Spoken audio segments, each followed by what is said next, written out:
తిరుమల తిరుపతిలో శ్రీ వెంకటేశ్వరుడు స్వయంభూగా వెలిశారు. అయితే మొదట్లో శ్రీ వెంకటేశ్వర స్వామిని శైవులు శివునిగా భావించి పూజించేవారు. ఆ తర్వాత శాక్తేయులు అది శివుని విగ్రహం కాదు, అమ్మవారు అన్నారు.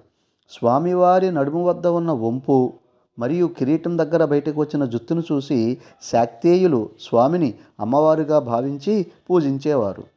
11వ శతాబ్దం మధ్యలో ఒకసారి శ్రీ రామానుజులు ఆ క్షేత్రాన్ని దర్శించి ఆ మూర్తిని పరిశీలించి, ఆ మూర్తి అమ్మవారు కాదు, కలియుగాన్ని రక్షించడానికి వెలిసిన శ్రీ వెంకటేశ్వరుడు అన్నారు.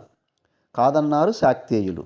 అప్పుడు రామానుజులు, మీరు పొరబడటానికి గల కారణం ఏమంటే స్వామివారి హస్తాలయందు శంఖచక్రాలు లేవు. కాబట్టి ఈరోజు మందిరం మూసేవేళకు వాటిని నేను స్వామివారి పాదాల చెంత ఉంచుతాను.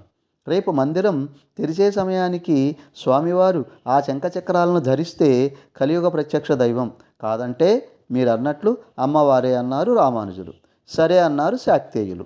అలా స్వామివారి పాదాల చెంత పెట్టిన శంఖచక్రాలు మర్నాటికి స్వామివారి చేతుల్లోకి చేరాయి.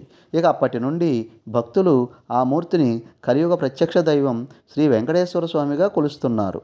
వైష్ణవ సాంప్రదాయంలో ఎవరైతే శంఖచక్రాలను ఇస్తారో వయసుతో సంబంధం లేకుండా వారినే గురువుగా భావిస్తారు. అందువలనే శ్రీ వెంకటేశ్వరునికి శ్రీ రామానుజుల వారిని గురువుగా అర్చిస్తారు.